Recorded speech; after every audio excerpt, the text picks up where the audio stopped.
네, 안녕하세요. 김지성입니다. 오늘은 제가 어떤 이야기를 할 거냐면, 제가 하고 있는 의학물리에 대해서 좀 얘기하고 싶은데, 의학물리학자, 메디컬 피지스트가 뭐 하는 사람인지 궁금하시죠? 가끔 저도 되게 설명하기 어렵고, 그런데 이쪽에 가시면, 이쪽이 맞나? 이쪽인가? 네. 이쪽에 가시면 의학물리학회에서 만든 동영상이 있습니다. 저도 나오는데요.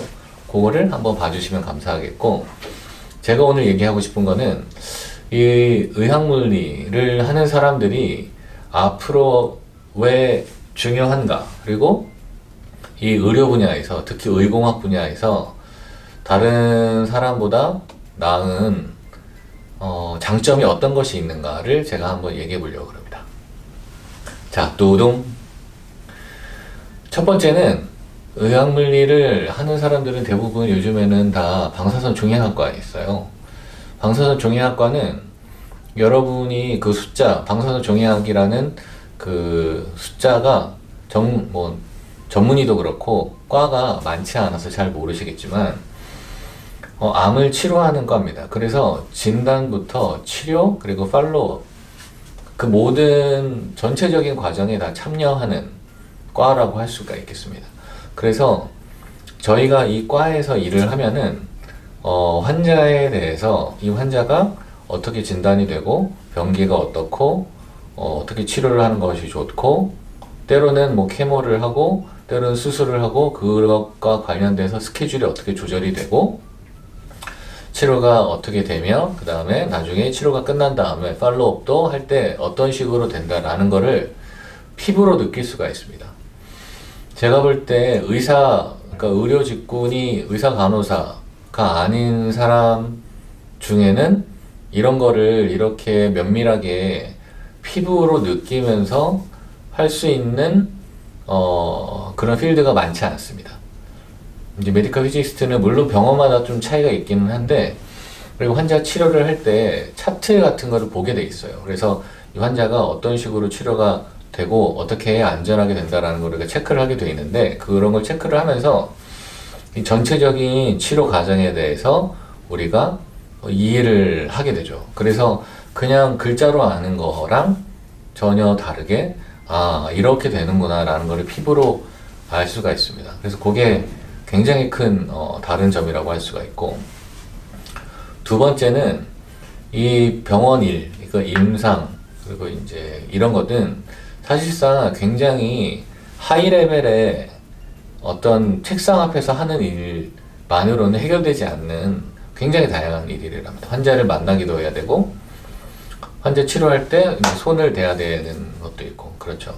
그래서 그러한, 어떻게 보면 사람들이, 좀 싫어할 수 있는 루틴한 일들, 그 일들을 함으로 인해서, 이 치료가 어떻게 잘 될 수 있도록 준비를 한다라는 것들을 알 수가 있습니다. 우리가 치료하는 방사선 이제 치료기 같은 경우에 그거의 정도 관리는 어떻게 해야 좋은 것이고, 그것이 어떻게 환자한테 영향을 미치는가, 그런 것도 고민을 하고 잘 셋업하는 것부터 시작해서 환자의 이제 선량을 측정하는 인비보 메저먼트라든지 환자를 치료하기 전에 정도 관리, 실제 계산한 것과 딜리버리 된 것이 얼마나 차이가 나는지 검증하는 그 과정들을 직접 함으로 인해서 그 과정이 환자한테 이런 영향을 미치는구나 라는 것들을 생각해 볼 수가 있는 그런 차이가 있습니다. 그리고 세 번째는 이 실제로 병원에서 필요한 환자를 치료하고 진단하는 데 있어서 필요한 일들의 가치를 좀 알게 되는 면이 있습니다. 그게 어떤 차이냐면은 그냥 제가 이제 연구 같은 걸 많이 하다 보면은 연구로서 끝나는 일들이 굉장히 많아요. 생각보다.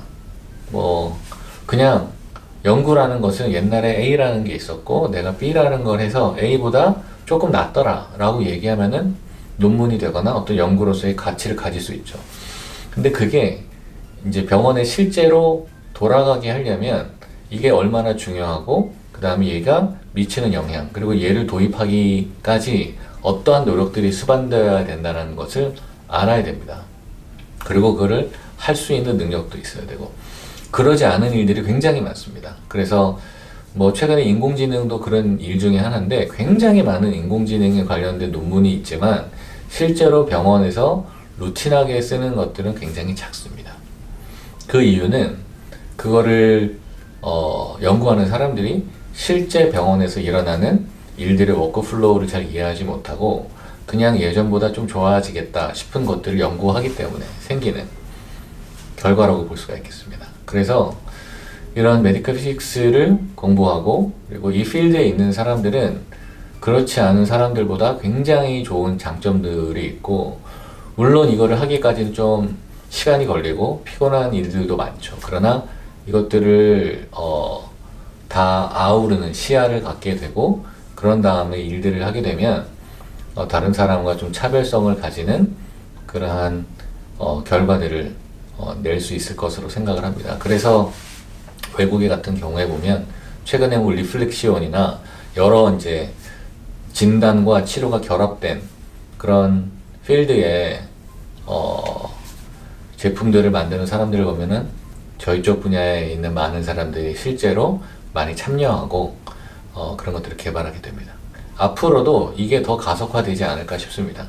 계속 새로운 기계나 기술들이 발전을 하고 이게 환자들을 치료할 때 쓰이게 되는데, 그 쓰이게 될 때 실제로 걔를 어떻게 써야 되는지, 이 전체적인 워크플로우 상에 어디에 어떻게 들어가야 되고 이것을 위해서 무엇이 필요한지, 이런 것들을 아는 지식이 필요하고, 그것들 아는 사람들이 그 중간에 필요하지 않나 싶습니다. 더 나아가서는 요즘에 이제 그런 말도 나오는데, 인공지능을 개발을 하지만 인공지능을 의료에 사용하기 위해서는 그런 것을 적용시키는 하나의 조직 혹은 과 같은 것도 필요하다라고 사람들이 생각을 하고 있습니다.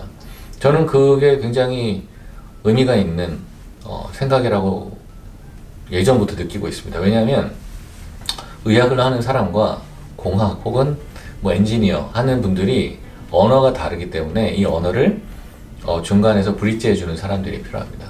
이게 사실 메디컬 피지스트가 하는 일들 중에 가장 중요한 업무라고 할 수 있는데, 앞으로 이러한 일은 더 많이 필요하지 않을까 생각을 합니다. 그런 의미에서 메디컬 피직스는 참 좋은 학문이다. 그리고 좋은 필드다.